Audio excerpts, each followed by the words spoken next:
Lauren Kingsley here, co-founder of Conversion OS IQ and fractional executive and advisor to private equity and founders across the home improvement and home services industry. I'm here with your industry update.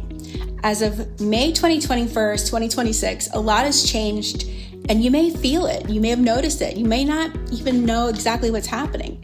But the home improvement industry, it's not in a slowdown. It's in a psychological reset. So you may be asking, what does that mean?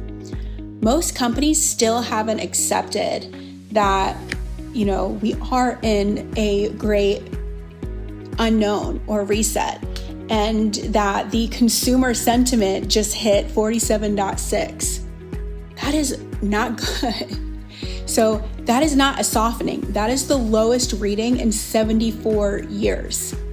It's lower than the 1980 energy crisis or the 2008 financial collapse. Multiple recessions, it's low. So think about that. At the exact same time, financing has tightened. Personal loan denial rates hit 48%. AI has changed local discovery. CAC exploded. Material costs have surged and homeowners stopped spending emotionally and started spending defensively. The homeowner is no longer asking, what do I want? They're asking, what protects my family, my cash flow, my asset? That changes everything.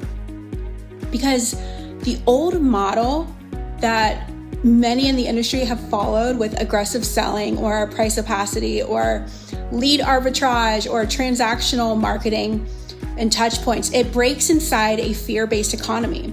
And here's the truth most operators don't want to face. The companies struggling right now are often not lacking talent. They're trapped inside an outdated self-concept. They still think that they are roofing companies or windows, bath or door companies, garage coating companies, remodeling companies, HVAC companies, instead of trust companies, stewardship, infrastructure companies, homeowner relationship companies. And identity always determines the strategy. The future operators will not win because they scream louder. They will win because they reduce uncertainty, they increase trust, they simplify decisions and create operational clarity while building systems that make customers feel safe. Because in uncertain economies, clarity becomes currency. Your authenticity becomes your infrastructure. The companies that evolve their operating systems now will own the next decade. The ones waiting for normal to come back will eventually realize that the market already moved without them. That is absolutely critical. The Google first era of home services is ending. Most operators have no idea how exposed they are. Last year alone, 6% of consumers used AI tools to discover local businesses. Today, 52% do. Meanwhile, 69% of searches now end without a click. 69%. AI-generated answers are replacing traditional websites. ChatGPT recommends only 1% of local businesses. Think about that. AI search traffic converts 5 times higher than traditional SEO. That is not a marketing shift.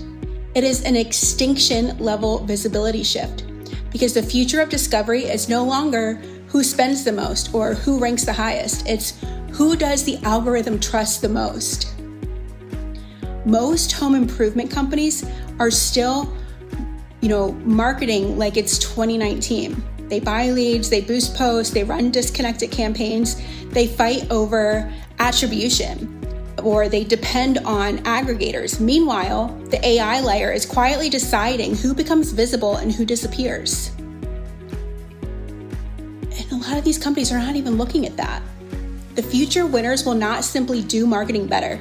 They will become citation worthy, entity recognized, trust dense, operationally validated, review rich, geographically authoritative, because AI does not trust branding alone. It trusts consistency, proof, density, reputation, structure, and authority. And honestly, this is bigger than search. It's forcing businesses to confront a deeper question. Does our company actually deserve to be trusted at scale? Because the future belongs to operators whose customer experience and operational systems, their reputation, speed, consistency, and authenticity all align together. That alignment becomes discoverability. That discoverability becomes dominance. And that companies that understand this early will become the default brands AI recommends for the next decade. The next billion-dollar companies in home services will not be built on hype alone or hype at all. They'll be built on emotional safety. That's the shift nobody is talking about. Authenticity, truth, self-concept. We're entering an era where consumers trust less, your teams are burnt out faster, and operators feel overwhelmed. Your margins are compressed, and uncertainty exists at every level of the system. Most companies are responding by pushing harder, scaling faster, buying more leads, adding more software, demanding more from exhausted teams. But pressure without infrastructure, it eventually becomes a collapse. The real competitive advantage now is not aggression, it's adaptability, it's your people, it's operational clarity, the emotional intelligence inside leadership. Because burnout in this industry isn't just a people problem, it's an architectural problem. When your call centers lack systems, your attribution is broken, your managers lack training, your financing is reactive, your labor planning is weak, and chaos becomes normalized. The organization slowly starts bleeding trust internally, and companies cannot scale externally beyond the trust they hold internally. That's why the future operators will think differently. They'll stop asking, how do we scale faster? And they'll start asking, how do we build systems that remain stable under pressure? Durability is the new growth strategy. Not noise, not vanity, not speed without structure, but longevity. The companies that survive this next era will be the companies that learned how to adapt faster, communicate clearer, lead calmer, build cleaner systems, and create certainty during uncertainty. They empower their people. They understand their people are the lifeblood of the organization. That is what trust looks like now, and trust is becoming the most valuable asset in home services. Thanks for hanging out with me, guys. Thanks for this update, and see you soon. If you want to get in touch with me, you can go to laurenkingsley.now, or you can just hit me up on LinkedIn, Lauren Kingsley. Talk to you soon.